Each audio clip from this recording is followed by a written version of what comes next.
अस्सलाम वालेकुम, welcome to my channel mister math. उम्मीद है आप सब खैरियत से होंगे। तो आइए चलते हैं अपने क्वेश्चन की तरफ। What is 70% of 900? तो क्वेश्चन में हमने 900 का 70% निकालना है। तो चलिए इस क्वेश्चन को स्टार्ट करते हैं। यहाँ पर हमने 70% ऑफ 900 निकालना है।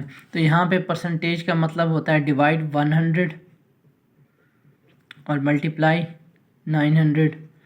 तो दो ज़ीरो से कैंसिल हो जाएगा। 9 को 7 से मल्टीप्लाई करें तो ये हमारे पास आ जाएगा 9 7 63 और ये 1 ज़ीरो 630। 630 हमारा क्या है, राइट आंसर है। कौन सा ऑप्शन हमारा ठीक है? ऑप्शन सी हमारा राइट ऑप्शन है। अब बढ़ते हैं अपने क्वेश्चन नंबर 2 की तरफ। क्वेश्चन नंबर 2 कहता है कि A can do a piece of work in 4 days and B can do it in 12 days। In how many days will they finish the work together. तो क्वेश्चन में बताया गया है कि बी 4 दिनों में काम को ख़त्म करता है और ए 4 दिनों में करता है और बी 12 दिनों में ख़त्म करता है। तो दोनों मिलकर कितने दिनों में काम को ख़त्म करेंगे? तो चलें इस क्वेश्चन स्टार्ट करते हैं। यहाँ पर हमें बताया गया है जो ए है वो 4 days काम करता है और जो बी है वो 12 days काम करता है।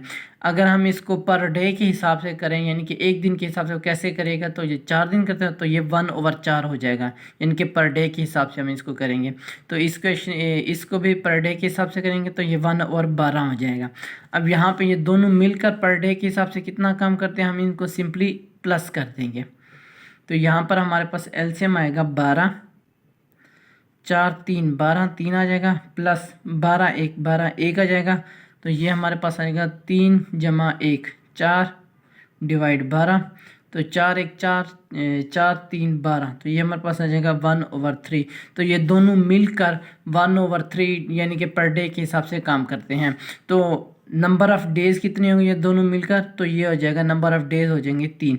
तो 3 हमारा क्या है, राइट आंसर है। कौन सा ऑप्शन हमारा ठीक है? ऑप्शन सी हमारा राइट ऑप्शन है।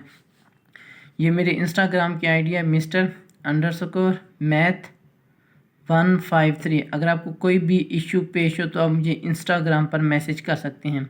थैंक यू, अल्लाह हाफिज़। मिलते हैं एक और नेक्स्ट क्वेश्चन की तरफ।